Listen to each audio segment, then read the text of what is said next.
काठमाडौँ गोर्खासले दोस्रो संस्करणको Nepal premier league एनपिएलमा विजयी सुरुवात गरेको छ। विजयी सुरुवात गर्ने क्रममा काठमाडौँले सोमबार भएको उद्घाटन खेलमा गत सिजन विजेता जनकपुर बोल्ट्सलाई 5 विकेटले हरायो। जनकपुरले दिएको 131 रनको सामान्य लक्ष्य काठमाडौँले 18 ओभरमा 5 विकेट गुमाएर पूरा गर्यो। उसका लागि ओपनर बेन चार्ल्सवर्थले 46, आकाश त्रिपाठीले 39, मिलान कुमारले 19 तथा जोस सिम्सनले 13 रन जोडे। यस्तै अलराउन्डर मोहम्मद आदिल आलम 8 रनमा विजित रहे। उनले 4 बलमा 1 छक्का सहित 8 रनको योगदान दिएका हुन्। जनकपुरका लागि बलिङमा किशोर महतो, कप्तान अनिल कुमार शाह, ललित नारायण राजवंशी र जान निकोल लोफ्टिटनले 1-1 विकेट लिए। त्यसअघि कीर्तिपुर स्थित त्रिवी क्रिकेट स्टेडियममा टस हारेर ब्याटिङको निम्तो पाएको जनकपुरले निर्धारित 20 ओभरमा 6 विकेट गुमाएर 130 रन बनायो। उसका लागि ओपनर आसिफ शेखले अर्धशतकीय पारी खेले। उनले 41 बलमा 6 चौका र 1 छक्का सहित 54 रनको पारी खेलेका हुन्। यस्तै मयन यादवले अभिजित 34 रन जोडे। लाहिरू समरकुन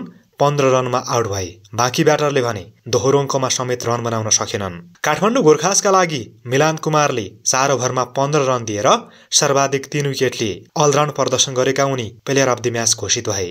त्यस्तै शाहब आलम, सन्तोष यादव र करण केसीले 1-1 विकेट हात पारे। एनपिएल 2 मा मंगलबार 2वटा म्याच हुनेछन्। लिगको दोस्रो दिनको बिहान चितवन राइनोस र कर्णाली याक्स तथा अपराह्न पोखरा एभेन्जर्स र विराटनगर किङ्स आम्ने सामने हुनेछन्।